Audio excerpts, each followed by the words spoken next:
Welcome to citizens pulse. నేను మీ రాజేష్.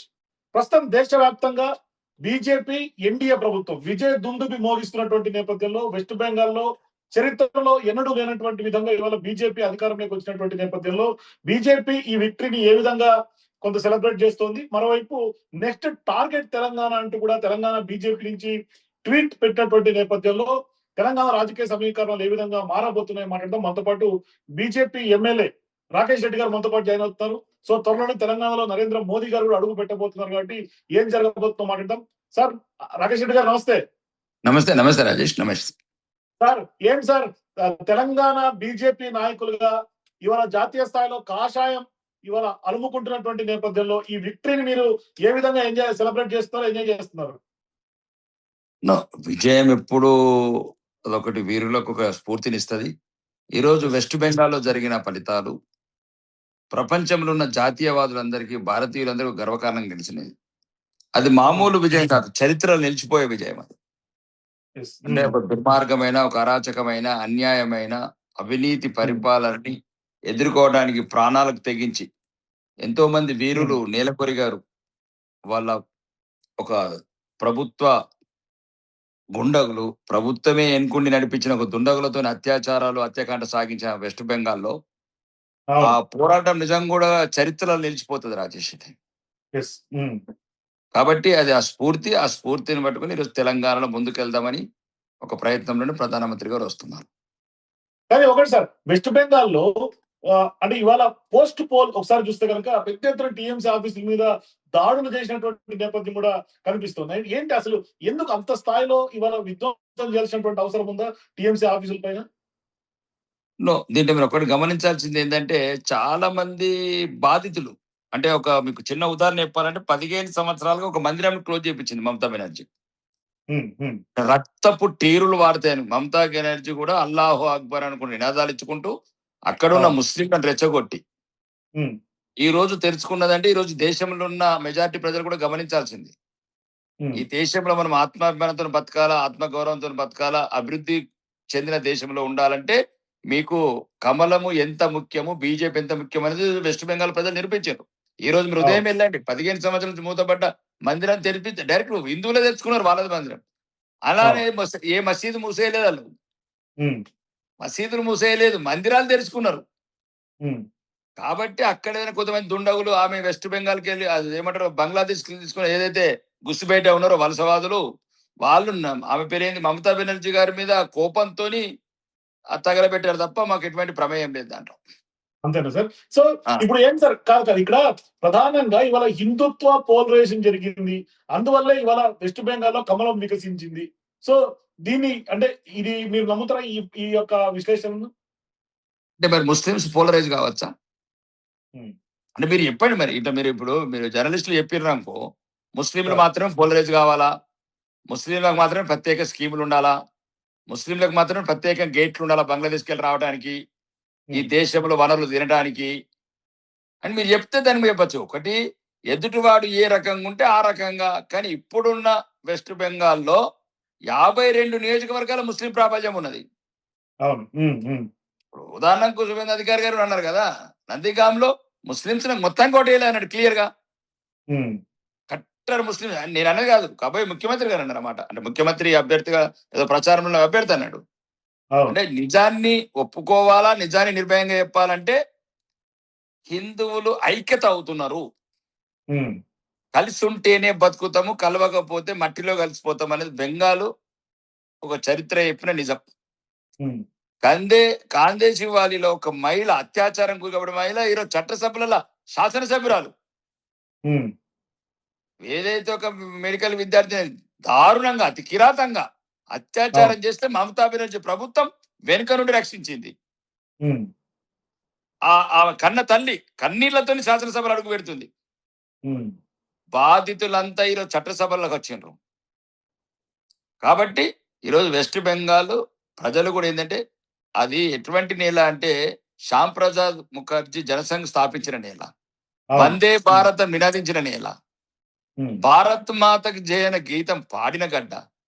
కాబట్టి జాతీయవాదం మూగబోయి అరాచకము, దుష్ట పరిపాలన ఏగే టైంలో ప్రజలు ఒక మంచి నిర్ణయం మరీ ముఖ్యంగా భారత ముస్లింస్, ఓకే, కట్టర్ ముస్లింస్ ఉండొచ్చు, కానీ ఏదైతే జాతీయవాదం ఉన్న ముస్లింస్ కూడా బహిరంగంగా వచ్చి వాళ్ళు భారతీయ జనతా పార్టీ సబ్కా సాత్, సబ్కా విశ్వాస్, సబ్కా వికాస్, మాకు ఏమి ఇవ్వలేదు మోడీ, ప్రధానమంత్రి ఆవాస్ యోజన ఇవ్వలేదా, ఏమి ఇవ్వలేదు అనుకుంటా వాళ్ళు ఈరోజు దేశం వైపు నిలబడ్డారు, ధర్మం వైపు నిలబడ్డారు. వాళ్ళ పూర్వీకులు ఏ వంశంతో ఉందో ఆ ధర్మానికి కూడా కట్టుబడ్డారు. కానీ కాదు సార్, మీరేమో బంగాల్ ప్రజలు ఇవాళ కమలానికి లేదంటే కనుక సబ్కా వికాస్ సబ్కా సాత్ కోసం ఇవాళ నరేంద్ర మోదీకి అండగా ఉన్నారని మీరు అంటారు. కానీ ఇవాళ అక్కడి నుంచి వస్తున్నటువంటి ఆరోపణ ఏంటంటే ఎస్ఐఆర్ పేరుతో 90 లక్షల పైచిలకు ఓట్లను తొలగించారు. ఇదంతా కుట్రపూరితంగా బీజేపీ వెస్ట్ బెంగాల్ లో గెలిచింది అనేది అక్కడ ఉన్నటువంటి నాయకత్వం చేస్తున్నటువంటి ఆరోపణ. నిజంగానే ఇవాళ ఎస్ఐఆర్ ఎట్లా చూస్తున్నారు మీరు? ఇప్పుడు ఒకటే అండి, ఎస్ఐఆర్ అనేది మేము పెట్టింది కాదు. రాహుల్ బాబా వాళ్ళ తాతగారు పెట్టిన కథ అది. 1950 నుంచి దేశ హితం దృష్ట్యా రాజ్యాంగ నిర్మాతలు పెట్టారు. దాంట్లో ఎస్ఐఆర్ అంటే ఏంటండి, దాంట్లో ఏదైతే నీకు చనిపోయిన వాళ్ళ ఓట్లు, డబుల్ ఓట్లు, లేదు వలసవాదులు, ఎందుకంటే అది బార్డర్ దేశంలో ఉంది, బంగ్లాదేశ్ బార్డర్ లో ఉంటది, ఎక్కువ పోవడానికి కారణం అది. ఎందుకంటే వలసవాదులు వచ్చారు, మ్యాపింగ్ చేసేటప్పుడు టాలీ కాలేదు వాళ్ళు. ఇప్పుడు మీరు మీ తాత మా తాత ఇదే తెలంగాణలో పుట్టారు కాబట్టి మ్యాపింగ్ చేస్తే ఇద్దరు వచ్చేస్తుంది. వాళ్ళ తాత బంగ్లాదేశ్ లో పుట్టాడు, వాళ్ళ నాన్న బంగ్లాదేశ్ లో పుట్టాడు కాబట్టి మ్యాపింగ్ కాలేకపోయాడు. రెండోది, ఇంకా పెద్ద జోక్ మీకు తెలియాల్సిన ఈ సార్ మీద ఏవైతే 93 లక్షల ఓట్ల మీద ఒక అభండాలు ఎత్తున్న వాళ్ళకు మీకు ముఖ్యంగా గమనించాల్సింది, అందులో 60 లక్షల మంది హిందువులు, 34 లక్షల మంది ముస్లింస్. మరి 60 లక్షల మంది హిందువులే కూడా పోయినాయి కదా ఓట్లు అంటే చెప్పండి. ఒకవేళ 30 లక్షల ముస్లిం వాళ్ళకైతే 60 లక్షల మంది హిందువులు మార్కేసేవాళ్ళు కదా. అంటే వాళ్ళు దృష్ట్యా ఓట్లు లాగేశారు, పీకేశారు అని కదా వాళ్ళు చెప్తున్నటువంటి ఆరోపణ. అది ఒకటేందండి, ఇక అడలేక మధ్యల మీద ఏడ్చినట్లు ఇప్పుడు అయ్యే కాదు, అరాచక పాలనకు చరమగీతం పాడాలనుకున్నారు. అక్కడున్న బెంగాల్ వాసుల కళ్ళల్లో కన్నీళ్లు, ఆనంద బాష్పాలు చూస్తే నిన్న ప్రపంచమే ఆశ్చర్యపోయింది.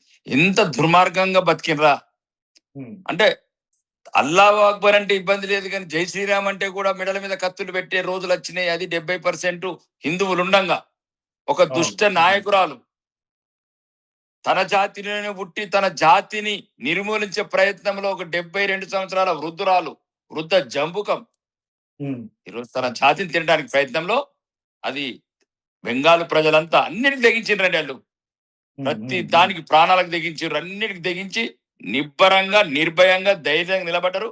ఒక అభివృద్ధి గురించి కావచ్చు, ఎందుకంటే ఈరోజు వెస్ట్ బెంగాల్ అన్ని రకాలుగా విధ్వంసమైందండి. దుర్మార్గుల చేతిలో పరిపాలన, ఏ చట్టబద్ధ సంస్థలని, కేంద్రీయ సంస్థలని, ఎటువంటి సంస్థను కూడా గౌరవించలేని వ్యవస్థ. అక్కడ గవర్నర్ని గౌరవించరు, ఎటువంటి వ్యవస్థ, ఎలక్షన్ కమిషన్ ని గౌరవించరు. ఈడీ మీద దాడులు చేస్తారండి ఎవరన్నా? ప్రత్యేక దేశం అది? ఒక ముఖ్యమంత్రి ఈడీ రైడ్ చేస్తే ఇండ్లకు ఫైల్ తీసుకొచ్చుకుంటుందా? చూడండి, మీరు చదువుకున్న వాళ్ళు సమాజం చూశారు కదా. ఇట్లాంటి వ్యక్తులకు గుణపాఠం చెప్పాలని. ఇప్పుడు మీరు బుల్డోజర్ పాలనని తీసుకొస్తారా వెస్ట్ బెంగాల్ లో? బుల్డోజర్ అనేది ఒకటి, మంచి బుల్డోజర్ పాలన తీసుకొస్తాం. చెడ్డ వాళ్ళ మీద బుల్డోజర్ ఎక్కిస్తాం తప్ప మంచి వాళ్లకు ఒకటండి. ఇప్పుడు యూపీలో కూడా 6 కోట్ల ముస్లింస్ ఉన్నారు, ఎవరు ఇబ్బంది పడట్లేదండి. ఏ నలుగురో తప్ప, అతిక్ అహ్మద్ లాంటి వాళ్ళే చచ్చారు తప్ప మిగతా మంచి వాళ్ళందరూ శాంతియుతంగా బతుకుతున్నారు. అవునండి, ఇప్పుడు భారతీయులకు కలిసిమెలిసి బతుకుదామా అద్దా? బతకాలి కదా సార్, కలిసిపోయి యూనిటీ డైవర్సిటీ కదా భారతదేశం. మళ్ళీ ఈ రకంగా దేశాన్ని ఎట్లా విడదీయాలని చూస్తారు, వాళ్ళ గురించి ప్రత్యేక చట్టాలు తయారు చేస్తారు. మరి ప్రత్యేక చట్టాలు ఇవన్నీ చేసే దేశాన్ని ఎందుకు విభజించారు? దేశాన్ని విభజించారు, ఒక సింహ భాగంని వంచిర్రు. అక్కడ వంచినప్పుడు మొత్తం ముస్లింస్ అంతా ఏ రోజు దేశం, మరి మీకు ముస్లింలకు దేశమైనప్పుడు ఇక్కడ ఎందుకు ఉండాలి ముస్లింస్? 73 లక్షల మంది మాత్రం పోయారు, మళ్ళీ 3 కోట్లు ఇక్కడనే తీసేసారు. ఆ 3 కోట్లలో 25 కోట్లు అయ్యారు. నేననేది ఏమంటున్నాను, దేశ విభజన ఎందుకు, మళ్ళా ప్రత్యేకంగా తాయిలాలు ఎందుకు, మళ్ళా బుజ్జగింపు రాజకీయాలు ఎందుకు, బంగ్లాదేశ్ లో ఉన్న ముస్లింస్ మీద మానభంగాలు చేయించడం ఎందుకు ఆంధ్రదేశ్ వాళ్ళలో? అద్దా ఆత్మగౌరవం వద్దా, ఆత్మాభిమానం వద్దా, అభివృద్ధి వద్దా? కాబట్టి ఈరోజు నరేంద్ర మోడీ గారి నాయకత్వంలో భారతదేశం ఒక అభివృద్ధిలో ఎటు వికసిత భారత్ లో ఒక భాగమైంది వెస్ట్ బెంగాల్. సో రాకేష్ గారు, ఇప్పుడు తెలంగాణలో మీకున్న కాన్ఫిడెన్స్ ఏంటి? ఇప్పుడు నరేంద్ర మోదీ గారు ఈ రోజు నాయకత్వం టార్గెట్ తెలంగాణ అంటున్నారు, ఏంటి మీకున్న కాన్ఫిడెన్స్ ఏంటి? తెలంగాణలో బీజేపీకి ఉన్నటువంటి కాన్ఫిడెన్స్ ఏంటి? బీజేపీ ఏంది 36% ఓట్లు ఉన్నాయి మాకు. 8 మంది పార్లమెంట్ సభ్యులను గెలుచుకున్నాం. మొత్తం Yes. ఉత్తర తెలంగాణలో సుమారు 50 నియోజకవర్గాలకు చెందిన ఎమ్మెల్సీలను గెలుచుకున్నాం.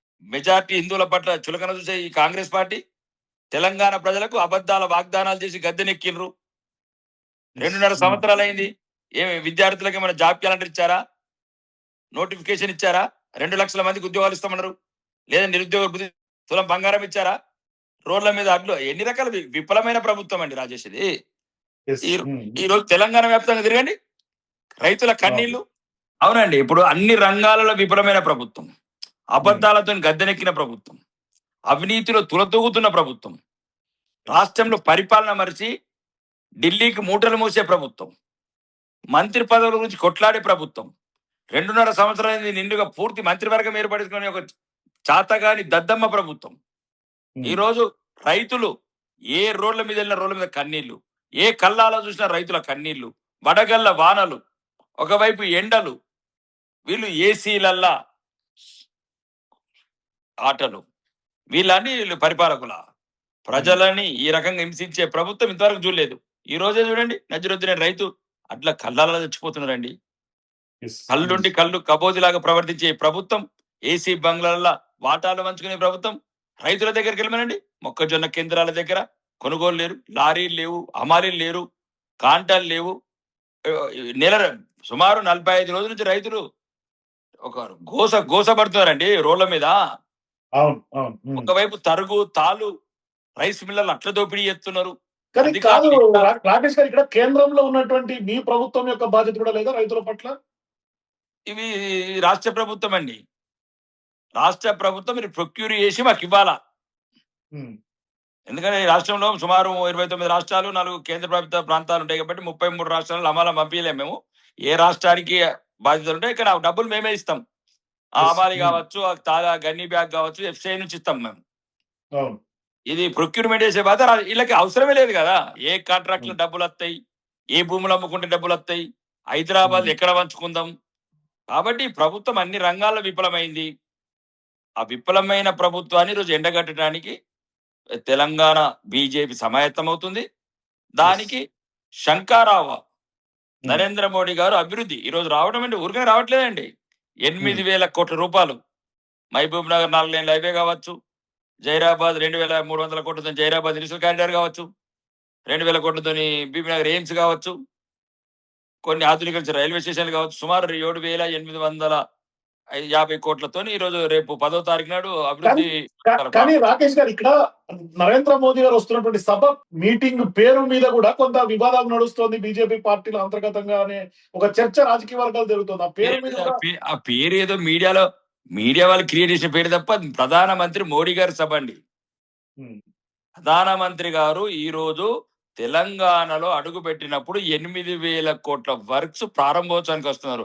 కాబట్టి ఆ మహానాయకుడికి విశ్వనాయకుడికి 3 రాష్ట్రాలలో విజయదుందు భోగించిన ప్రథమసారి తెలంగాణకు వస్తున్న నాయకుడికి ఘన స్వాగతం, ధన్యవాద సభ ఇవ్వడానికి ఏర్పాటు చేసినాం. సో అంటే ఈ విజయం మీరు ముందే ఫిక్స్ అయ్యారైతే తెలంగాణ బీజేపీ మొత్తం అంతా కూడా? విజయం అంటే ఒకటండి, ప్రతి పార్టీ గెలవాలనుకుంటది, ప్రతి పార్టీ గెలుస్తామనుకుంటది. కానీ బెంగాలు ప్రజల నిర్ణయం ప్రపంచం హర్షిస్తున్నది. కానీ మీరు కూడా సాయశక్తులా కష్టపడ్డారు కదా రాకేష్ గారు, అమిత్ షా గారు, అన్ని రాష్ట్రాల సీఎంలు, అట్లాగే మొత్తం అన్ని వ్యవస్థలను వాడిండ్రు వెస్ట్ బెంగాల్లో గెలుపు కోసం. ఏం వ్యవస్థలండి? ప్రజల అభిమానం చురగొన్నాము. వ్యవస్థలు ఎట్లుంటే అన్ని చోట్ల ఉన్నాయి. మరి తమిళనాడులో కూడా వ్యవస్థలు ఉన్నాయి, మేము రాలేదు. విజయన్ గారు గెలిచారు. కేరళలో కూడా మా వ్యవస్థలే ఉన్నాయి, మరి మేము రాలేదు. కాంగ్రెస్ అలయన్స్ వచ్చింది. అంటే మీరు గెలిస్తే ఏ వ్యవస్థలు మీ వ్యవస్థలు అట్లా రాజ్యాంగబద్ధ సంస్థలని వాడటం అనే పదం కరెక్ట్ కాదు. ఏదైనా మమతా బెనర్జీ అలియాస్ ముంతాజ్ బేగం అంటే ఏదైనా ఆవేశంలో ఆక్రోశంలో అంటే అనిండొచ్చు 4 మాటలు. 72 సంవత్సరాల వృద్ధురాలు, హిందూ ద్రోహురాలు, మహిళల పానాలను హరించిన మహిళా నేతని ఈరోజు బెంగాల్ ప్రజలు శాశ్వతంగా ఇంటికి పంపారు. మమతను నెక్స్ట్ బీజేపీ అరెస్ట్ చేయబోతుందా వెస్ట్ బెంగాల్లో? అదే చర్చ జరుగుతోంది. ఇప్పుడు ఒకవేళ అక్రమాలు చేసిందుంటే, అక్రమాలు చేస్తుంటే కొన్ని సంస్థలు ఉంటాయి.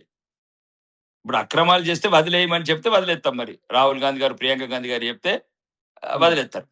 కానీ చట్టం ఉమ్, మేము వదిలేసినా కానీ చట్టాలు వదిలేయ్యాయి కదా, దేశంలో న్యాయస్థానాలు వదిలేయ్యాయి కదా. ఉమ్, అంటే ఒక బెంగాలు ప్రజల 15 సంవత్సరాల నుంచి కొల్లగొట్టిన దుర్మార్గంగా అవినీతి చేసిన డబ్బును కూడా రికవరీ చేయాలి కదా, కక్కించాలి కదా. ఉమ్, చట్టం అంటే ఏదో చూపించాలి కదా, లేకపోతే భయం అనేది ఉండాలి కదా.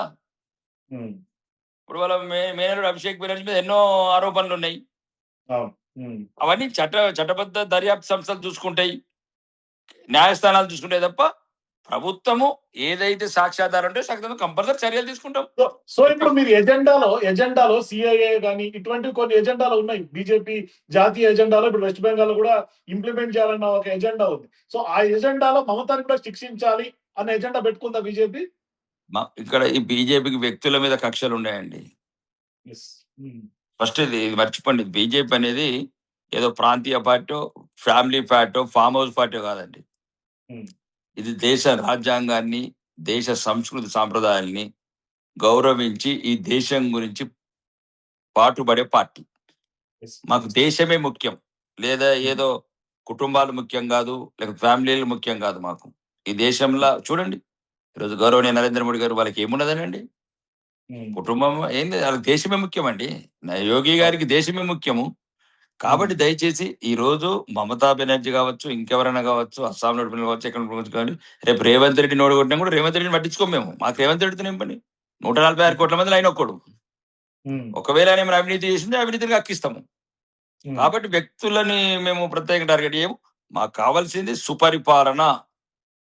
సుపరిపాలన ఒకటి, వికసిత భారత్ ఒకటి, అవినీతి లేని అభివృద్ధి ఒకటి. ఈ రోజు సో ఇప్పుడు మీరేమో రేవంత్ రెడ్డి గారిని కూడా రేవంత్ రెడ్డి గారితో మాకు సంబంధం లేదు, మేము ఖచ్చితంగా ఓడగొట్టాల్సిందే అంటున్నప్పటికీ కూడా ఇప్పుడు రేవంత్ రెడ్డి గారు కూడా గతంలో చేసినటువంటి ప్రభుత్వాలన్నింటినీ కూడా సిబిఐ పేరును ముందుకు తీసుకొచ్చి పెడుతున్నారు. మీరేమో టార్గెట్ తెలంగాణ అంటున్నారు. ఏం జరగబోతుంది తెలంగాణలో?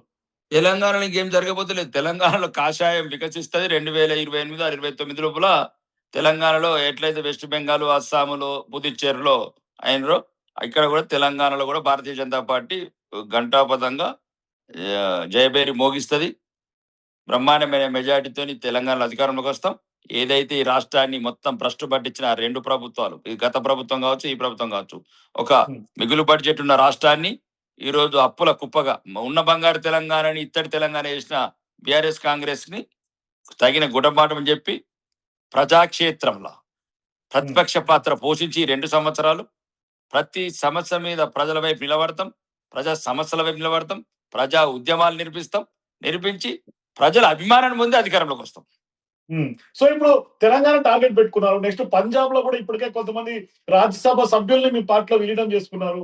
నెక్స్ట్ ఇప్పుడు తమిళనాడులో డిఎంకే పరిస్థితి, లేదంటే వెస్ట్ బెంగాల్లో టీఎంసీలో ఉన్నటువంటి రాజ్యసభ సభ్యుల్ని కూడా పార్టీలో ఏమైనా విలీనం చేసుకుని ఆయా రాష్ట్రాలకు సంబంధించి కూడా కొంత హైరార్కీ సంపాదించే అవకాశం ఏమైనా ఉంటుందా రాకేష్ గారు? కాంగ్రెస్ లోకి కూడా సగం మంది వస్తారు. మేము వెళ్తే డోర్లు ఓపెన్ చేస్తే అది మునిగిపోయిన పడవలు ఎవరు కూర్చుంటారండి? ఎక్కడుందండి కాంగ్రెస్? ఎక్కడ చెప్పండి? 33 రాష్ట్రాలలో ఎక్కడుంది? అసలు బెంగాల్లో ఉనికి కోల్పోయింది. 290 సీట్లు 2 సీట్లకు పరిమితమైంది. అస్సాంలో మళ్ళా అంతరార్థం అవుతుంది. ఎక్కడుందండి? పుదుచ్చేరిలో 1 సీటు, తమిళనాడులో 5 సీట్లు. ఎక్కడుందండి భారతదేశంలో? మర్చిపోండి రాజేష్, మీరు కాంగ్రెస్ ఏదో తెలంగాణ ఉన్నట్టు ఇంతగానో మాట్లాడుతున్నాం, కానీ అది కూడా మేము చేజార్చుకున్న విజయం అది. అప్పుడు కూడా ఈ ఒక రకమైన దుర్మార్గమైన పార్టీకి మేము అవకాశం ఇచ్చినట్టే. మాకు కొన్ని చిన్న తప్పిదాల వల్ల భవిష్యత్తులో తప్పిదాలు జరగనివ్వము. కాంగ్రెస్ అనేది ఒకటేనండి, మా నరేంద్ర మోడీ గారి కాలం కాంగ్రెస్ విముక్త భారత్ కావాలా. ఇప్పటికి సుమారు 30 రాష్ట్రాలలో విముక్తి అయింది. కానీ మీరేమో కాంగ్రెస్ ముక్త భారత్ అంటున్నారు, కానీ ప్రాంతీయ పార్టీలన్నింటినీ కూడా పాత్ర వేస్తున్నారు కదా.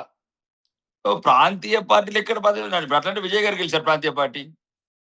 వేసేటప్పుడు ఎత్తాం, అదే పెద్ద ఇబ్బంది ఏం లేదు. కానీ ఇప్పుడు ఒకవేళ సహృదయంగా ఇప్పుడు ప్రాంతీయ పార్టీలు అంటే దేశ విభజన రాజకీయాలు చేయకూడదండి.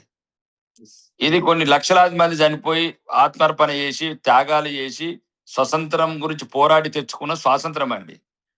ముక్కలైన దేశాన్ని ఒకటి చేసుకున్నామండి. ఇక్కడ విభజన రాజకీయాలు ఉండకూడదు. ఇప్పుడు డిఎంకే ఉన్నది, ఎంతసేపు విభజన రాజకీయాలు చేయటం, అట్లా హిందూ వ్యతిరేక చర్యలు పాల్పడటం, ఇదంతా మంచిది కాదు దేశానికి. అభివృద్ధి వేరు, అవినీతి వేరు, నీ విధానం వేరు. విధానాలు వేరు కావచ్చు, కానీ అందరి విధానం ఒకటే, దేశ సార్వభౌమాధికారం. సో ఇప్పుడు మీరు తాజాగా తీసుకొచ్చినటువంటి ఉమెన్ బిల్ సంబంధించి కూడా ప్రతిపక్షాలని మీరు పోర్ట్రే చేసిన విధానం చూసుకుంటే ఖచ్చితంగా ఇవాళ వెస్ట్ బెంగాల్ విజయమైన డిఎంకే తమిళనాడులో ఓటమికి కూడా దాని ఎఫెక్ట్ కూడా ఉంటుంది అనుకోవచ్చా? నో, ఏదైతే ఈ మహిళా బిల్లును వ్యతిరేకించిన వాళ్ళకు పుట్టగతులు ఉండవు భవిష్యత్తులో. చరిత్ర మరవది వీళ్ళ ఏవైతే చేశారో పార్లమెంట్ రాహుల్ గాంధీ గారు కావచ్చు, ప్రియాంక గాంధీ గారు కావచ్చు, లేకపోతే సుప్రియ పాటిల్ గారు కావచ్చు, లేకపోతే కనిమొళి గారు కావచ్చు, అఖిలేష్ గారు కావచ్చు. ఆ మహిళలు మాత్రం ఏదైతే వీళ్ళు చేసిన మోసాన్ని కాంగ్రెస్ మిత్రపక్షాలని ఎట్టి పరిస్థితుల్లో వదలరు. భవిష్యత్తులో ఓటుతోనే సమాధానం చెప్పి ఆ పార్టీలను నిర్మూలిస్తారు. థ్యాంక్ యూ రాకేష్ రెడ్డి గారు. చూద్దాం మోడీ గారి సభ తర్వాత తెలంగాణలో బీజేపీ ఎట్లా వికసిస్తుంది ఏంటని కూడా మనం చూద్దాం. ఫర్దర్ గా మాట్లాడుకుంటూనే ఉందాం. థ్యాంక్ యూ రాకేష్ గారు. మీ అమూల్యమైనటువంటి టైం మాకు ఇచ్చినందుకు ఇంత బిజీ షెడ్యూల్ లో కూడా. Thank you sir. ధన్యవాదాలు రాజేష్. ధన్యవాదాలు. Thank you. So thank you. ఇది బీజేపీ ఎమ్మెల్యే రాకేష్ రెడ్డి గారితో ఎక్స్క్లూజివ్ ఇంటర్వ్యూ. చూద్దాం భవిష్యత్తులో తెలంగాణలో బీజేపీ ఏ విధమైనటువంటి అడుగులు వేస్తూ మీరు కూడా మీ ఏప్రిల్ కింద కామెంట్స్ చెప్పండి. For more videos please watch citizens pulse.